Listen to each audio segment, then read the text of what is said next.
Yun ang primary reason ko kung bakit pumunta pa rin kami dito sa sa Canada. Para sa hindi na to para sa sa aming mag-asawa, para sa mga anak na to kasi nakikita namin dito magiging maganda yung future nila dito. Yun. May handaan dito.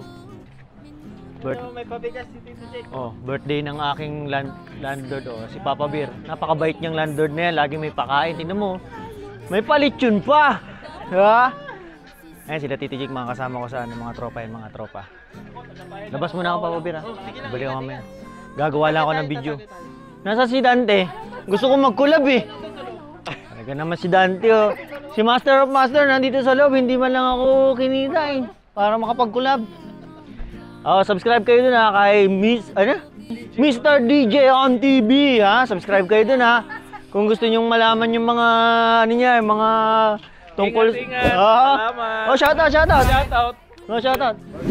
From Dumaguete with love. Yeah. Thank you. Ayoko baka makano. Shoutout. Mga gustong mag-shoutout sa inyo dyan ha. Taga Dumaguete dyan. Dumaguete, Negros Oriental. Welcome tayo sa Canada. May palitsyon daw. Pag pumunta kayo dito, may papalitsyon daw sila. Shoutout ako dyan ha. Meron daw mag-shoutout. Tropa natin dito. Hello po mga kababayan dyan sa Pinas. Kung talaga. Sa lugar mo. Yung mga taga Cavite dyan. Puto. Shoutout sa mga Cavite. Yung kasama Taga-Etibak ka pala. yung kasama ko sa si Ronald. Kararating lang. Cargill siya. Cargill. No? Cargill siya. Mag-apply kayo na mag-apply. Kailangan ng tao dito. Oy, shoutout sa mga tropa natin dyan. Hinahanap ko si Dante. Wala si Dante. Hindi, nandiyan sa loob. Shout out! Update tayo dyan. Dito pala si Update mga butcher. mga mababait yan dito sa sa Canada. Sige, mamaya babalik ako. Ang daming alak diyan eh. Yung mga tropa natin yan sa Maple Leaf. Mga karamihan diyan mga sa kill floor yan, ganyan. Pero alala naman. Yung iba kasama namin sa Loin. Birthday ka kasi ngayon ni Papa Bear. Yung aming landlord. Mabait yun, si Papa Bear. Sa kanila muna kami nakikita habang wala pa tayong tutuluyang iba, no? Malamig na. Si ano na naman, oh. Bulbul!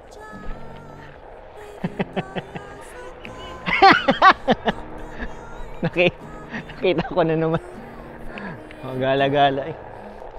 Ano yan? Kasama rin namin sa Maple Leaf yan. Ano siya sa jeepney. Yung jeepney. Woo! Malamig na. Alas 6 na ng hapon. Ano bang pwede kong sabihin sa inyo? Yun yung kung worth it ba na pumunta pa rito sa Canada. Dami kasing mga ang daming naririnig na rito na yung mga housing crisis, mga ganyan, di ba? Hindi mo alam kung mahal daw yung mga bilihin dito. Grabe daw yung mga yung mga gastusin, taas daw ng tax, puro ang daming maririnig na negatibo. Siyempre, dito ako sa Canada, isabihin natin yung mga positibo. Ano bang mga positibong balita rito sa Canada? Gano'n pa rin naman. No? Malaki sahod. kahit pa sabihin mo na malaki yung mo dito, yung mga tax, gastusin, mga etc. Dito pa rin ako sa Canada, no? Ako kasi coming from sa ano ba tawag doon? Middle class na pamilya. Kasi ako, dati naman sa yung sa opisina, sabi ko nga, yun yung lagi kong sinasabi, sa opisina ako galing. Hindi naman kalakihan yung sahod ko. Sa yung parang kumikitang sapat sa pamilya, yung may pangkain ng 3 araw. May mga nakakagala, nabibili naman yung mga gusto, yung mga ganun. Pero syempre, ano yung naging ano namin, naging dahilan kung bakit pumunta pa rin sa Canada. Una sa lahat, yun nga, hindi na ako umaangat sa ano, sa trabaho. Hindi na promote, ganoon. Tapos hindi na po promote. Tapos lumalaki yung ano, alam niyo na yun eh. Lumalaki yung gastusin, ganyan. Kaya nag-decide pa rin ako na pumunta sa ano. Yun lang ba yung dahilan ko kung bakit ako ano, nag-Canada. Siyempre meron pang iba. Bukod sa ano, sa lamig. Grabe ang lamig, ang sarap. Bukod sa hindi ako umaangat sa trabaho, yung ano ko pa, yung mga anak ko pa. Siyempre, yun ang primary reason ko kung bakit pumunta pa rin kami dito sa ano, sa Canada. Para sa hindi na to para sa ano ko, sa aming mag-asawa, para sa mga anak na to. Kasi nakikita namin dito, magiging maganda yung future nila dito. Isipin nyo, tayo sa generation natin, makagraduate ka, ilang milyon kayong gagraduate dyan ng college sa Pilipinas. Tapos napakaliit ng Pilipinas. Dapat ano kayo, parang yung pag-graduate mo, parang ano lang parang hindi siya ano hindi ko naman sinasabi na pangit na mag-college pa kayo diyan, mag-ano. Parang ang dami mong ka-competition. Kung ano, kung ang pagbabasehan mo graduate ka. Yung ganun. Ito may aso. Yung ganun, di ba? Kailangan mo pang mag-masteral para makuha mo yung ano mo, yung gusto mo na trabaho. Kunyari, gusto mong matrabaho yung ano, yung pinag-aralan mo, ganyan. Kailangan mo pang mag-masteral, ganun. Saka dapat yung extra, magaling ka talaga dapat para makuha mo yung gusto mo. Di ba? Tapos isa pa yung kunyari, masyado nang competitive yung ano, yung paghahanap ng trabaho diyan sa Pilipinas. Sa sobrang dami kasi ng tao. Isipin mo yung mga taga Makati ako eh. Yung mga Makati pa rin ba? Tagig na yata. Yun nga, pag maghahanap ka ng trabaho, napaka-competitive na. Sa generation natin dyan sa Makati, ang hirap ng kumuha ng trabaho. Usually yan, pag kayo kunyari, gumraduate ka, kung ano yung tinapos mo na course, hindi pa yun yung makukuha mo na ano na trabaho di ba? Tapos syempre hindi lang yung mga taga Makati, taga Maynila yung mga kalaban mo naghahanap ng trabaho. Mga kalaban mo pa yung mga nasa mga taga probinsya, pupunta rin diyan sa Maynila, sa Makati para maghanap ng trabaho. Parang ang hirap maghanap ng trabaho kahit graduate ka pa. Sa generation pa natin. Paano pa sa generation ng mga anak natin na palaki? 'Di ba? Mas maraming tao, mas marami nang kalaban yung mga yung mga anak mo sa paghahanap ng trabaho ng decent work, 'di ba? Wala lang, yun yung naisip namin ng misis ko. Dito sa sa Canada. Syempre hindi ko naman nilalahat. Hindi lahat ng province ng Canada ganito. Dito sa may Brandon City sa Manitoba, sabi nga nila dito, pag PR mo, maghanap ka agad ng mga certificate para makapag-upgrade ka ng trabaho. May mga kakilala ko dito, sila Kuya Alan, yan. Nag-aaral sila ng mga certificate, mga 6 months lang. Yung mga kasama ko ngayon sa Loin Line, nag-aaral din ng ibang kurso para pwede silang umalis sa sa Maple Leaf. Saka